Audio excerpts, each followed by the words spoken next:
주식으로 돈 벌었던 분들이 자산을 어디다가 묻어둬야 되는데 부동산에 묻어둘 가능성이 높아요. 제 주변에는 주식 전문가분들이 많은 소위 말하는 슈퍼개미들이 많습니다. 작년에 똑같이 저한테 질문 줬어요. 100%. 뭐 사야 되니? 뭐 사입니까 선배님? 그분들이 부동산에 SS 파킹하고 싶은 거예요. 근데 그분들이 도봉구 안 가요. 강남구, 서초구 딱 3개만 가요. 잠실은 그냥 중산층이 가는 데라고 알 수 있어요. 근데 비싼 것 뿐이죠 그냥.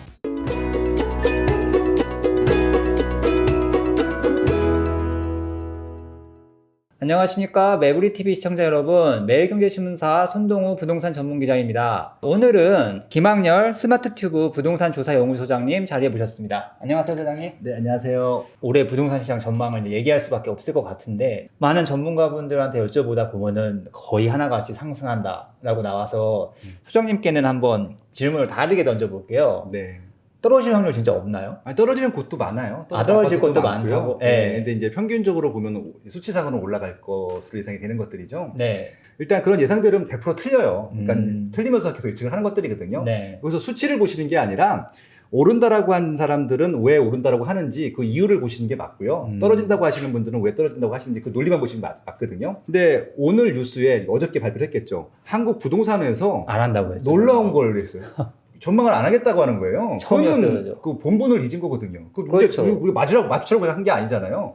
애널리스트들은 다 틀려요. 100% 다 틀립니다. 근데도 매일 이렇게 예고를 하는 이유는 분석 과정을 보여주는 것들이잖아요. 그럼 한국 부동산원에서는 아마 제 생각에는 상승이 나왔을 것 같아요. 근데 이제 좀 그러니까. 여러 가지 좀 발표하기가 좀 애매하니까. 근데 그러면은 그것들에 대해서 준비하는 과정들을 보여주면 되거든요. 그러니까 입주 물량이 얼만큼 있고, 특히 이제 지역별로 다 세분화할 수 있잖아요. 그러면서 이제 여기는 입주 물량이 적고 많고, 그리고 여기 좀 문제가 어떤 것들이 있고, 호재가 어떤 것들이 있고, 여기 좀 어떤 악재가 있고, 이런 것들 정리해서 보여주면 해도 되거든요. 그래서 오른다라고 하면 뭐 한국 부동산원이 오른다라고 우리가 욕할 건 아니잖아요. 그렇죠. 예, 그래서 지금 좀 답답하긴 합니다. 이게 지금. 네. 그렇다면 저 이제 여기서 서울은 어떻게 될 것 같아요? 작년에는 솔직히 강남권이 눌려 있었더라고 저는 봐요, 시세가 약간. 네. 그리고 이제 아래에 있는 노도광을 비롯한 이제 중저가 쪽에서 엄청 올라왔는데 네. 올해 이 두 시장을 어떻게 간다고 보세요? 일단 서울은요. 네.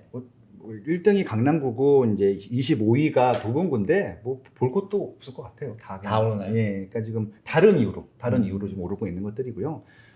이제 면밀히 따져 보시면 작년에 강남 쪽은 안 올랐어요. 아마 사람들 모르실 거의 텐데 안 올랐어요. 다 올랐다라고 판단하시는데 네. 오르지 않았어요. 네. 올랐다고 착각하시는 착시 효과가 뭐냐면요.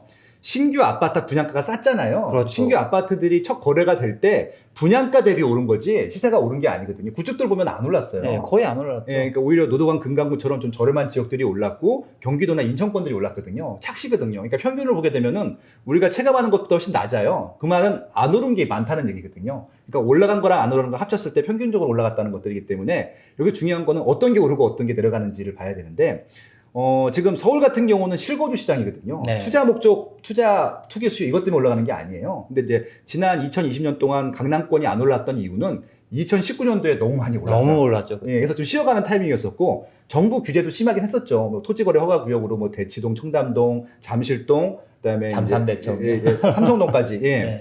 했기 때문에 거기에 메인 수요가 다 있는데 일단 눌러놓기도 했었는데 그거보다는 솔직히 계속 신고가는 갱신되고 있었거든요. 미미하지만 거래가 별로 안 돼서 그렇지. 그러니까 거기도 수요는 있었는데 거래가 좀 어려웠던 것들 뿐이고 그러다 보니까 그 지역의 가장 큰 문제는 매매가가 아니었어요. 제가 이제 2019년도부터 이제 말씀을 드렸는데 정확히 지금 이번 주까지 해서 83주째 오르고 있거든요. 네. 서울 전세 가격이. 매매 가격이 아니라. 아, 네. 이게 서울 부동산 문제의 시작입니다. 그리고 이것 때문에 경기도 인천까지 지금 문제가 생기기 시작하는데 강남 3구, 용산구, 뭐 성동구, 그러니까 강남 3구, 마용성 등의 이거 좀 고가 시장 같은 경우는 어차피 전세가가 부족하던 이게 중요한 시장이 아니라 거기 그냥 올라요. 네. 늘 신고가가 갱신되는 것들이고 중요한 것은 그 지역에 전세를 살던 분들이 그 지역에서 전세 물량이 없어.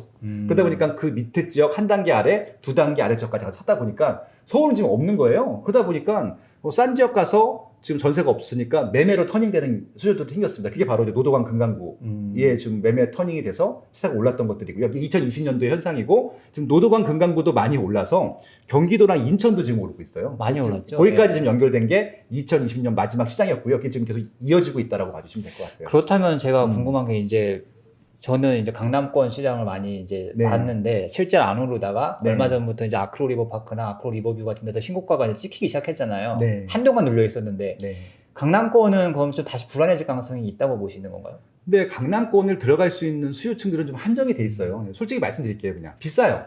비싸기 때문에 돈이 없는 분들은 못 삽니다. 대출이 안 나옵니다. 그리고 다른 지역에 주택이 있으면요, 종부세랑 이것저것 부담돼서 못 들어가거든요. 결국은 지금 강남권에 사실 수 있는 분들은 현찰이 많아야 되고요, 세금 정도 어느 정도 감수할 수 있는 소득이 있는 분들이 되기 때문에 그런 수요층들만 사고 있기 때문에 거래가 많지는 않아요. 거래량이. 근데 그럼에도 불구하고 워낙 매물이 없다 보니까 거래가 될 때마다 신고가가 갱신되고 있고요. 뚝뚝뚝 예. 지키는 거죠. 또 중요한 건 뭐냐면은 이제 주식시장과 연동해서 보셔야 되는데요.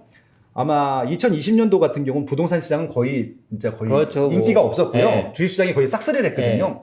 이 말씀을 왜 드리냐? 주식으로 돈 버신 분들이 꽤 많으세요. 그 돈 들고 부동산으로 올 수도 있지 않을까요? 올 수도 있는 게 아니라 오고 있어요. 그러니까 그렇죠. 결국은 이제 부동산으로 돈 벌었던 분들이 주식시장으로 가지만 주식시장에서 돈 버셨던 분들이 부동산으로 올 가능성이 더 높습니다. 그렇습니다. 왜 그러냐면은 지금 대출이 안 나온 상황이기 때문에 대출 없이 살 수 있는 분들한테는 지금 굉장히 좋은 시장이거든요. 좋은 시장이죠. 예, 강남구도 저기 좋은 시장입니다. 왜냐면은 간혹 가다가 이게 금매로 나오는 것들을 그냥 과감하게 살 수 있는데 평소 때도 못 샀던 분들 같은 경우는 못 사요. 대출이 안 나오기 때문에. 근데 그들은 돈이 있기 때문에 사거든요. 근데 그럼 그 비싼 것들 살 사람들이 많느냐는데 매물이 일단 많지가 않기 때문에 그 정도 매물이라고 하면은 주식에서 돈 번 사람들이 들어와도 어느 정도 소화가 되는 거예요. 그러니까 지금 올해 2021년도에 하나의 또 트렌드가 뭐냐면요, 주식으로 돈 벌었던 분들이 자산을 어디다가 묻어둬야 되는데 부동산에 묻어둘 가능성이 높아요. 이 말씀을 왜 드리냐?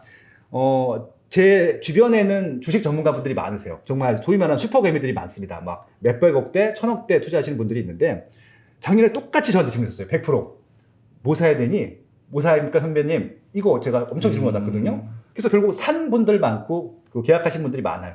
그분들이 부동산에 별로 관심이 없다가 돈이 많기 때문에, 벌었기 때문에 부동산에 이제 에셋을 파킹하고 싶은 거예요. 거고. 근데 그분들이 도봉구 안 가요.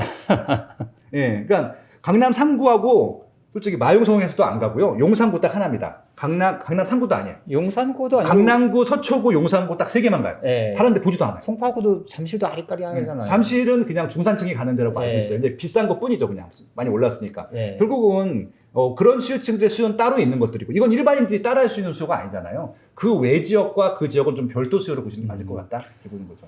그렇다면은 노도강 공관구가 지난해 정말 많이 올랐었는데 네. 거기는 어떨 것 같으세요? 계속 오른다고 보세요? 예, 그러니까 지금 이제 일단 도봉구, 노도강부터 볼게요. 일단 도봉구랑 이제 노원구랑 강북구가 같은 권역일 텐데, 강북구는 이제 미아 뉴타운이 있었기 때문에 어느 정도 이쪽에 성북구 시세를 따라갔었습니다. 좀 별도로 했었는데, 도봉구하고 노원구가 진짜 안 올랐었거든요. 많이 안 올랐는데, 지금 이제 노원구에 하나의 이제 모멘텀이 생겼습니다. 새 아파트가 입주를 하기 시작했거든요. 작년에 이제 상계 뉴타운에 상계역 센트럴 푸르조가 입주를 했는데, 그게 5억대 분양한 거거든요. 84가. 네. 지금 12억, 13억 호가가 나오고 그렇게 있고, 올랐어요? 그다음에 이제 그 상계 주공 8단지가 있어요. 네. 그게 이제 포레나 노원이라고 하는 건데, 예.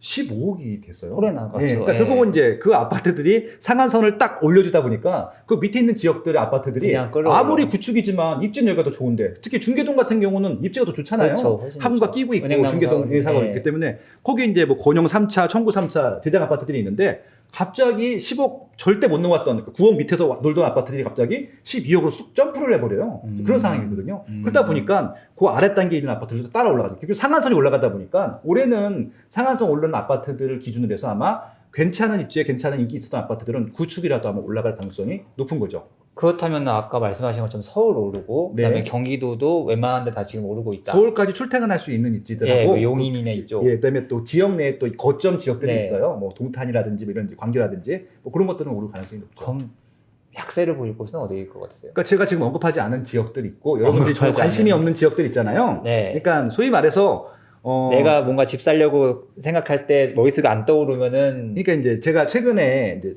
읍면동 단위까지 다 분석을 했어요. 네. 예, 시군구가 단위까지도 안 될 것 같아서 다 쪼개서 봤거든요. 지금 경기도, 서울, 인천권의 읍명도를 따져봤더니 2,000개가 나오더라고요. 네. 예, 2,000개 중에서 오를 수 있는 입지는 몇백 개 이하입니다. 아마 100개, 200개 안 될 것 같고요. 1,000개 이상은 안 올라요. 그렇게 말씀드리면 아시겠죠. 근데 1,000개 이상 그 지역들은 말씀드려도 여러분들이 거기 아파트가 있어? 이런 지역들이 있거든요. 예, 그런 지역들은 빠질 가능성이 있어요. 근데 적어도 여러분이 알고 있는 그런 또 인기 있는 아파트가 있는 입지들은 빠질 이유가 없어요. 왜 그러냐면은 보통 빠지는 시장 때는 어떤 때 빠지냐면요. 정확하게 이제 2010년도, 2013년도 그 사이 네. 시장을 보시면 안 될 텐데, 그때는요, 오른다는 생각을 한 사람이 아무도 없어요. 그렇죠. 전문가도 그렇고 아무도 없고. 그때는 다 떨어지는 걸 하염없이 내려다보고 있습니다. 그러니까 밑에서 대기하는 사람이 없어요. 그러면 빠지거든요. 그래서 3년 내내 빠졌거든요. 심지어는 강남구도 심한 데는 40% 50% 네, 빠진 막 단지도 빠졌죠. 나왔었어요. 네. 분당 지금 대형들 빠져갖고 아직도 회복 못했습니다. 지금 일기 신도시 대형들은 그때 2007년도 8년도 고점 하자 회복 못했거든요. 빠진 것들 회복 못할 정도로 지금 많이 빠졌는데 지금 시장은 어떤 시장이냐면요. 아무리 비싼 아파트들도요. 다 기다리고 있어요. 이렇게. 떨어지면 살려고. 혹시 조정되면 들어가게 하려고. 그러니까 압구정 현대아파트 최근에 살짝 빠진 듯 하다가 막 덤벼드니까 쑥 올라갔거든요. 그리고 고가 시장도 대기 수요층들이 있고 소위 말해서 서울에 전세 살던 분들이 그 돈으로 매수할 수 있는 지역들의 아파트들 있잖아요. 경기도나 네. 인천. 지금 다 대기하고 있거든요. 예. 근데 중요한 건 뭐냐면은 2020년도보다 입주 물량이 더 안 좋죠. 줄어요.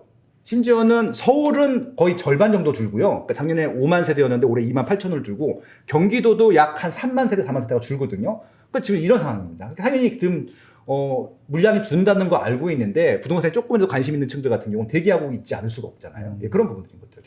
그렇다면 네. 지금 약간 조금 언급을 하셨는데 서울이 조정이나 네. 이제 하락으로 뭔가 터닝 포인트가 될 만한 그 시기는 언제고 네. 그때 주의해서 봐야 될 지표는 무엇이 있을까요?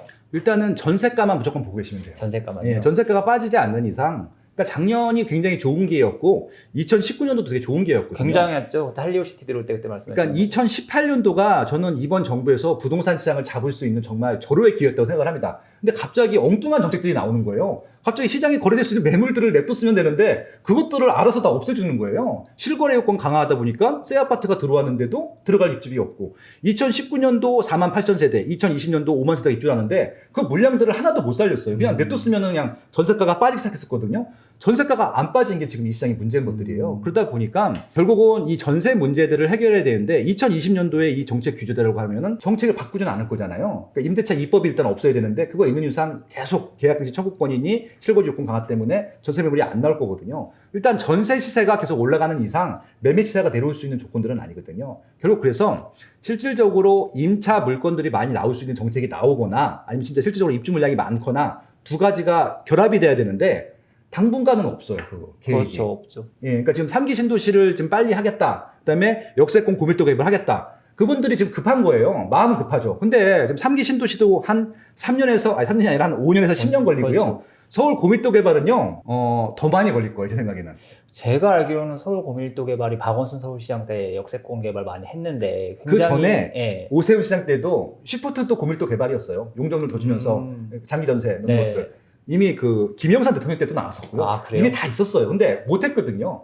대표적인 거 딱 하나만 보시면 돼요. 세운상가. 아, 세운. 예, 세운상가만 보시면은 고밀도 개발이 어려운 거구나. 그것 딱 느낄 수 있을 거예요. 세운상가 해결 못하면요 고밀도 개발은 안 된다고 보시면 돼요. 그렇다면 저 개인적으로 네. 생각이 상승할 것 같고 네. 향후 2년간은 뭔가 건덕지가 없는 지금 정부가 아무리 무엇을 해도 안 되는 상황이라면 네. 상승이 나와도 제 개인적으로 되게 불안하게 지켜보는 게 무주택자는 지금 전세가 이제 없기 때문에 사다 보면은 몇 개 없는 매물 쫓아가다 보면은 비정상적으로 뛰는 제가 그 시장을 목격한 게 사실은 2018년이었거든요. 네. 찍힐 때마다 올라가는 걸 봤는데 전 그게 굉장히 위험하다고 지금 보는데 그럴 일이 일어날 가능성이 있다고 보세요? 폭등은 하진 않을 것 같아요. 폭등은 안 할 것 그냥 같다. 계속 신고가를 갱신하는 것들이지 폭등은 하진 않아요. 근데 이제 올라가는 것 자체가 불행한 것들이죠. 그러니까 지금 모든 액터가 다 불행해요. 그러니까 행복한 액터가 하나도 없어요. 시세가 올라가면은 집에 있는 사람들이 좋을 것 같죠? 아니요. 아니죠. 그 다음 이사 갈 게 부담스럽습니다. 신규 아파트 분양받을 땐 좋죠. 싸게 분양받았으니까. 그분들이 팔고 나갈 때 다음 집들이 불행한 거예요. 왜냐면은 다 올라 있잖아요. 그렇죠. 이것들이 지금 내 집만 올라야 좋은 것들인데 다 오르게 되면 다 불행한 것들이거든요. 결국 그래서 좀 끊고 가야 되는 부분들이 필요하거든요. 정책에 좀 변화가 있어야 돼요. 그러니까 실질적으로 지금 공급에는 두 가지가 있어요. 그러니까 신규 입주 공급도 있지만 시장의 매물을 끄집어내는 좀 전략들이 필요한데 지난 4년 동안 한 번도 시도를 안 했거든요. 그거를 계속 시장에 있는 매물들을 줄이는 정책들만 했거든요. 근데 지금도 뭐 양도세 얘기 나오다가 또 뭐 아니 나는 검토한 적 없다고 또 그렇게 나왔는데 지금 정부는 절대 스탠스를 바꿀 것 같지 않은데요, 저 개인적으로. 그래서 지금 이제 좋은 기회가 생겼잖아요. 선거가 왔습니다. 보통 선거면은 선수를 체인지하는 것들이거든요. 기존에 해왔던 것들을 뒤집는 것들은 본인이 했던 것들, 행적들을 이게 잘못했다고 인정해야 되는 것들이 어려운데 선수가 바뀌면 할 수 있거든요. 국토부 장관 바뀌었잖아요. 하시면 되거든요. 이전 정부에서 시효제가 겪었던 것들. 그다음에 이번에 대통령 후보들 나올 거 아니에요. 공약을 강력하게 추진하시면 모든 후보들이 다 똑같은 공약을 하시면은 바뀔 거예요. 어차피 정치적으로 의사결정해야 되는 부분들이기 때문에 그렇거든요. 지금은 시장에 거래될 수 있는 매물들을 끄집어낼 시기입니다. 그러니까 지금 다른 공급이 필요한 게 아니라 10년 후에 나오는 공급 그런 건 아무 의미가 없고 전세 매물이 나와야 되고 매매할 수 있는 매물들이 나와야 되거든요. 그렇게 하면 해줘도 수도꼭지만 틀면 돼요. 막아놨던 것들. 그래서 좀 한 서너 개 막아놨잖아요. 한 2개만 틀어도 막 우르르 쏟아질 겁니다. 그러면은 가격도 조정되고 생각보다 시장이 빠른 시기에 안정될 수 있다고 저는 생각을 하고 있거든요. 그렇다면 굉장히 불안한 시기라고 볼 수 있을 것 같은데 네. 뭐 사실 근데 다주택자는 뻔할 것 같아요. 이제 위험을 리스크를 대비하기 위해서 좀 정리해라. 대부분 전문가들이 그렇게 말하고 계시고. 근데 다주택자들이 생각보다 없어요. 그렇죠. 많이 서울은 네. 많이 없더라고요, 실제로. 실질적으로 강남권에 2채 갖고 있는 사람들 없어요. 그분들 중에는 대부분 증여를 했겠죠. 예. 그럼 1주택자는 어떻게 될 것 같으세요? 지금 이사를 못 가요, 그분들이. 그렇죠, 그러니까 못 지금 가잖아요. 예, 왜냐면 딱 복지부동하고 있거든요. 네. 지금 갖고 있는 집에 대출을 갚는 순간 갈 데가 없잖아요. 끝장이 납니다. 그럼 네. 그 집도 못 사요. 그보다 하향으로 가야 돼요. 하향이죠. 왜냐면 네. 세금 내고 양도세 낸 다음에 깎이는 순간 대출이 안 나와요. 대출이 안 나오잖아요. 예, 예. 그렇죠. 그렇기 때문에 아예 갈 수가 없거든요. 예. 그렇기 때문에 이사를 안 가려고 합니다. 그래서 제가 최근에 리서치 조사를 한 게 있는데 이사를 가고 싶은 의향이 제가 15년 동안 조사한 시점 중에서 제일 낮아요. 10%가 안 돼요. 이런 적이 없었거든요. 보통 30% 전후가 나오는데 이렇게 낮은 적이 없어요. 그러니까 이사를 갈 수가 없는 갈 거예요. 수가 없는 예. 전세로도 못 가고 매매로도 못 가고. 그럼 1주택자도 그냥 엎드려 있는 게 나은 건가요? 그렇죠. 그러니까 지금 이제 이사를 가실 분들도 못 나가다 보니까 이사를 꼭 가셔야 되는 분들만 부득이하게 비싼 거 알고 들어가는 거예요. 그러니까 신고가게 갱신이 되죠. 예. 그렇다면 이제 가장 문제가 이제 무주택자인데 네. 무주택자는 어떻게 해야 될 것 같으세요? 일단은 이번 정부에서 가장 잘했다라고 평가할 수 있는 게 무주택자들한테 신규 청약의 기회를 몰아줬어요. 일단 분양가도 싸고 특별 공급도 좀 많게 해줬고 그다음에 이제 다주택자들은 아예 청약을 못 들어오게 했으니까 그렇기 때문에 청약을 받으면 좋은데 말씀드린 대로 서울 같은 경우는 지금 평균 청약 당첨 가능 가점이 60점이거든요. 네. 60점이 안 되게 되면은 확률이 너무 아예 낮아져요. 안 되는 거예요. 낮기 때문에 60점이라고 하는 것은 30대들은 물리적으로 불가능한 되잖아요. 점수고요. 네. 40대 중반 이후부터나 한번 넣어볼 수 있는 점수거든요. 그렇기 때문에 40대 중반 이하 계층들 같은 경우는요. 기존 아파트를 사실 수밖에 없어요. 그러니까 자기 경제력 능력에 맞게 그러니까 이제 저는 이제 제가 싫어하는 말이 영끌인데 네. 그러니까 영끌하시는 분들은 없어요. 주식에서는 아니 부동산에서는 주식은 영끌이 가능하죠. 신용대출 받아서 사니까. 네. 부동산은 지금 가장 많이 받으신 대출이 40%거든요. 그렇죠. 대출 풀로 받으신 다음에 모든 수단과 방법을 동원하셔갖고요. 제일 좋은 거 하시란 말씀밖에 드릴 말씀이 없어요. 그렇다면 40대 이상의 가점이 좀 되는 사람은 당연히 네. 청약을 노려야 되는 거고. 그렇죠. 제 물량이 올해 꽤 많습니다. 네. 네, 다행히도.